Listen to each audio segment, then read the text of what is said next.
ইংরেজিতে পৃথিবীতে যতগুলো বাক্য আছে কোনো বাক্যই একটা ওয়ার্ড ছাড়া তৈরি হয়নি। অর্থাৎ এই ওয়ার্ডটি ছাড়া পৃথিবীতে কোনো বাক্য হয় না। আজকে আমরা জানব কোনো সেন্টেন্স তৈরি করার জন্য মোস্ট ইম্পর্ট্যান্ট ওয়ার্ড কোনটি। এটি হচ্ছে ভার্ব। আর এই ভার্বকে বলা হয় ইংরেজি সেন্টেন্সের soul. Soul of sentences. Soul of sentences, সেন্টেন্সের আত্মা, প্রাণ, হৃদস্পন্দন হচ্ছে ভার্ব। সাবজেক্ট ছাড়া বাক্য হতে পারে, অবজেক্ট ছাড়া বাক্য হতে পারে, কিন্তু ভার্ব ছাড়া বাক্য হয় না।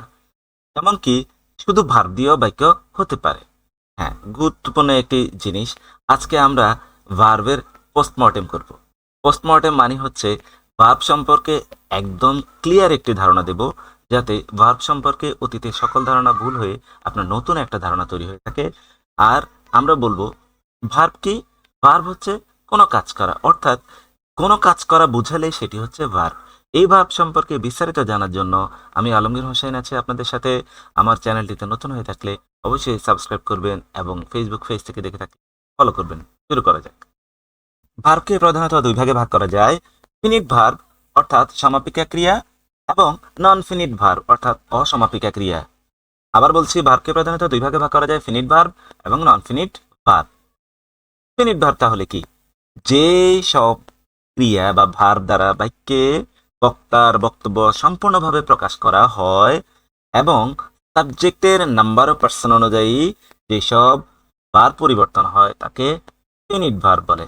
আবার বলছি, ফিনিট ভার্ব সাবজেক্ট এবং নাম্বার অনুযায়ী পরিবর্তন হয়। ফিনিট ভার্ব দ্বারা একটি বাক্যের বক্তব্য পরিপূর্ণভাবে প্রকাশ পায়। যেমন ই যেমন Hasan goes to school regularly. Hasan goes, Hasan যায়, স্কুল রেগুলারলি, হাসান নিয়মিত বিদ্যালয়ে যায়। তাহলে যাওয়ার কাজটা পরিপূর্ণ হয়েছে, এটা হচ্ছে finite verb. Verb non finite verb অসমাপিকা ক্রিয়া। যে ভার্ব দ্বারা বক্তার বক্তব্য সম্পূর্ণভাবে প্রকাশ পায় না, বাক্যকে সম্পূর্ণ করার জন্য অন্য একটি ফিনিট ভার্ব এর প্রয়োজন হয়। সাবজেক্ট এবং নাম্বার, পার্সন অনুযায়ী ইত্যাদি অনুসারে কোনো পরিবর্তন হয় না, তাকে বলা হয় নন ফিনিট ভার্ব। যেমন I am doing my job, আমি আমার কাজ করছি। To complete the task, to complete, এখানে টু কমপ্লিট এইটা ফিনিট ভার্বের সাহায্য নিয়েছে, যার কারণে এটা হচ্ছে নন ফিনিট ভার্ব। এখন ফিনিট ভার্বকে আবার প্রধানত দুটি ভাগে ভাগ করা হয়েছে। ফিনিট ভার্বের প্রধানত দুটি ভাগ, একটা হচ্ছে প্রিন্সিপাল ভার্ব আর একটা হচ্ছে অক্সিলারি ভার্ব। প্রিন্সিপাল ভার্ব কি? তাহলে অন্য কোনো ভার্বের সহায়তা ছাড়া নিজেই স্বাধীনভাবে সম্পূর্ণ অর্থ প্রকাশ করলে সেটি হচ্ছে প্রিন্সিপাল ভার্ব। মেইন ভার্ব এটাকে বলা হয়। হি গোজ টু মার্কেট, সে বাজারে যায়। তাহলে গোজ এটা মেইন ভার্বের কাজ করেছে, বাক্যে স্বাধীনভাবে অর্থ প্রকাশ করেছে। অক্সিলারি ভার্ব কি? অক্সিলারি মানে হচ্ছে সাহায্যকারী ভার্ব অথবা হেল্পিং ভার্ব, অর্থাৎ মূল ভার্বকে সাহায্য করার জন্য বাক্যে ব্যবহৃত ভার্বটাই হচ্ছে অক্সিলারি ভার্ব। আমরা যদি বাক্যটা দেখি, he is reading a book, he is reading a book, এখানে রিড ভার্বকে সাহায্য করার জন্য ইজ ব্যবহার করা হয়েছে। তার মানে হচ্ছে রিড হচ্ছে মূল ভার্ব, প্রিন্সিপাল ভার্ব, ইজ হচ্ছে অক্সিলারি ভার্ব। দে আর ক্যাচিং ফিশ, দে আর ক্যাচিং ফিশ, তার মাছ ধরছে। তাহলে ক্যাচ হচ্ছে মূল ভার্ব, মেইন ভার্ব, আর হচ্ছে অক্সিলারি ভার্ব। প্রিন্সিপাল ভার্বগুলোর সাথে যদি আমরা পরিচিত হই তাহলে আমরা দেখব কোনগুলো প্রিন্সিপাল ভার্ব। যেমন রিড পড়া, রাইট লেখা, প্লে খেলা, ইট খাওয়া, হেল্প সাহায্য করা, টেক নেওয়া, সুইম সাঁতার কাটা, হিয়ার শোনা, সি দেখা, লিভ বাস করা, ক্যাচ ধরা, স্পিক কথা বলা।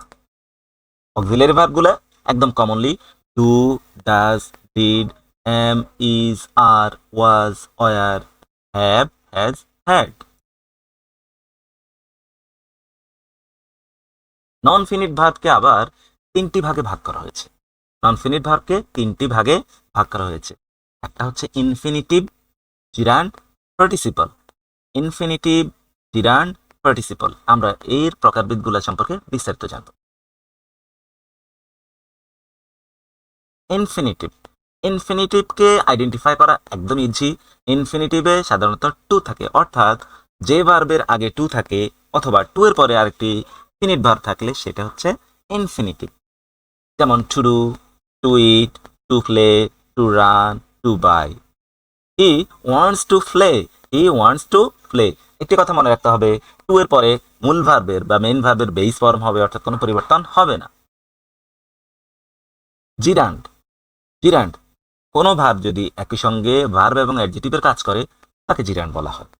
যেমন going, gone, eating, eaten, doing, having. Having forgotten him, তার কথা বলে গিয়ে আই লেফট দ্য প্লেস, আমি স্থানটি ত্যাগ করেছি। হ্যাভিং এদিকে জিরান্ড এবং ভার্বের কাজ করে।